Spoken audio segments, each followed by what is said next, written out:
I'm going to talk to you about two things really, solutions for the climate and ecological crisis and also the affordable housing crisis. So we have been experimenting with that. And I'm going to pick up a bit on your points that you've raised in the exhibition down there. So, first of all, just to say we're a registered charity. We've won awards for being a social enterprise. And we're looking at how can we live well within the natural limits of our planet and leave space for wildlife and wilderness. And what my experience has been that this is entirely possible. It just takes a slightly different approach, and we can have better lives. So we can move past the climate emergency and the sort of doom and gloom, and we can actually move into the sunlit uplands of a better way of living.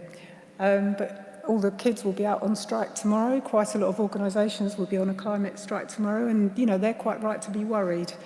And we're consuming as many resources. If everyone lived like we do, we would need 3 planets to support us here in the UK or in Europe generally. So that's why we talk about one planet living. And Bedsed is where I live. It's a zero carbon. I live in a zero carbon home. It's a project that we initiated. It's coming up for 18 years ago since I moved in. It still looks quite space age even now, where we're aiming to address how can we live well in a sustainable way. And as we think about that, you can look at perhaps I should be pointing this in a different way. You can look at where our impacts arise. So here's that 3-planet lifestyle I mentioned, and that includes carbon as well as the resources that we use. So you can see that 8% of our impact is building and maintaining homes, 18% is our home energy use, 15% is our transport choice, personal transport. Food is a big one. Consumer goods, all that stuff we buy. And then there's the sort of shared infrastructure that we all use. So that's an individual's ecological footprint. And if you're interested to do yours, you can do it on a calculator online. So when we built Bedsed, which we built with the Peabody Trust, which is a housing association, we were thinking of designing in sustainability right at the very start. So thinking about what it's like to live there, for a start, it's very well insulated, so you don't have that being cold in bed at night thing anymore. You don't need central heating. It's a kind of just very warm inside. And then we are supplying the energy with renewables. So we've got wood chip to heat the hot water that we need, and we've got photovoltaic panels to generate electricity, and we're just sort of saving energy and then generating renewable energy. We chose to use sustainable building materials because a lot of the impact of building is in the construction. We had a green transport plan because you use just as much energy driving around in your car as you do heating your house.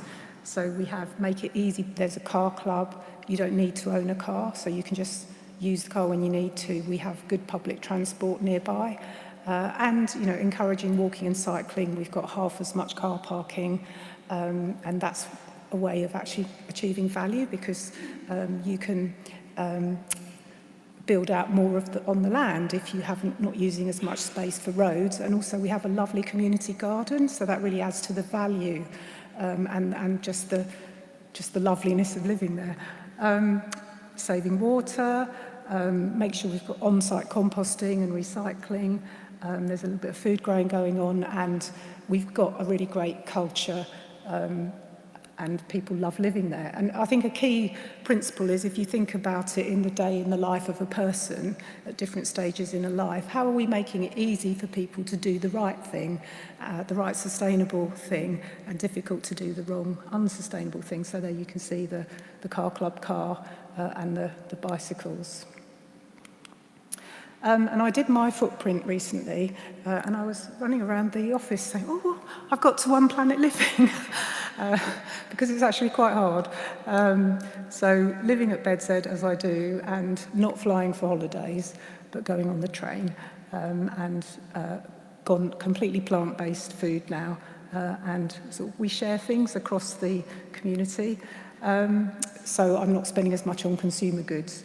So there are differing responsibilities, so there's a lot we can do, but we also need the local government and the national government to supply the infrastructure for us. A developer on their own cannot give you a one planet lifestyle.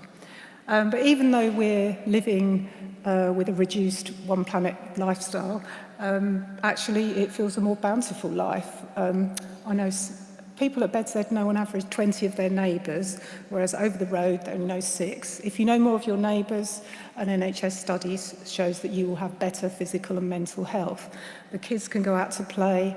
Some children who grew up, they're teenagers now, they've grown, spent their whole life living at Bedside. I was almost in tears listening to them with happiness because they were talking about what a lovely life they'd had. They were able to play outside. You know, we're in a London suburb with loads of traffic roaring by nearby, but they'd had a lovely life in and out of each other's houses and playing outside and playing on the field. You can't argue with that. So, sorry, there's a little bit of lag there. So after we did Bedside, people came flocking and said, can we do a Bedside? Can you help us to do a Bedside? So we made this framework, One Planet Living, so that anybody could use it for their own project to make a plan to create a similarly attractive and sustainable place to live.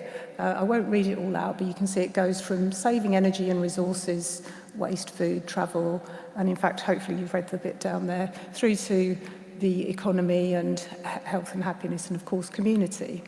And it's being used all around the world, as was said, you know, in 30 billion of development, including projects that we've subsequently been the developer of with others. With Crest here, we built 172 apartments, and it was all built within the normal range of build costs. We have rooftop allotments, which later became a local planning policy that to make space for food growing. And it's a zero-car development in the city of Brighton. We've been working on the Eco-Town in Bicester, near to Oxford, so we worked on the Eco-Town's planning policy. So there are planning policies for One Planet Living. If you're interested, do ask me. And we've got a whole team there working in Oxford who have now gone on to work with the local authority on the county on a city-wide and a county-wide basis. We used One Planet Living to write the sustainability strategy for the Olympics, which led to the sustainability team cost about £5 million, but it led to about 120 million savings that we managed to uncover. But more than that, it led to a really beautiful place with a lovely legacy. Also, companies are using it, so B&Q have been using the One Planet Living framework, and you can even go on a One Planet Living holiday. In Paris, Euro Disney Center Parcs created a place there. But, so I hope I've convinced you in very few minutes that you can achieve a sustainable community. But what about affordability? And we heard Matt talking, you know, quite movingly actually, about the housing crisis, which is hitting young people the hardest. So I've got the graph there to go with what he said. And home ownership has dropped 32%, so as an estate agent, it must worry you, I should think as well. So we have now established Bioregional Homes, which is wholly owned by our charity, and we are taking land which we can't go into competition with regular developers, but if there's some land which a legacy landowner or is zoned for affordable housing, and we can pay a bit less for the land, then we can create truly affordable homes based on 1/3 of median income, and they're permanently discounted and managed through a community land trust. So this is a new approach which we could talk about in the discussion. So you came up with some ideas for how we can have good housing in Reading. Your most important principle was culture and community. The biggest barrier was travel and transport, and that's come up quite a few times in the conversations. And then in terms of solutions, you picked up on this land point that I mentioned, that there's an issue about the value of land and how we use land, and can we use it in more imaginative ways, as Matt mentioned. And so there's a need for changes in the national planning policy framework, a need for incentives and support for affordable and sustainable housing. And locally, good design and master planning, high-density mixed use to decrease car dependence with more pedestrian and cycle facilities and requiring sustainability. So those things all do seem quite doable to me. So be interested in the discussion with the panel afterwards. Thank you very much.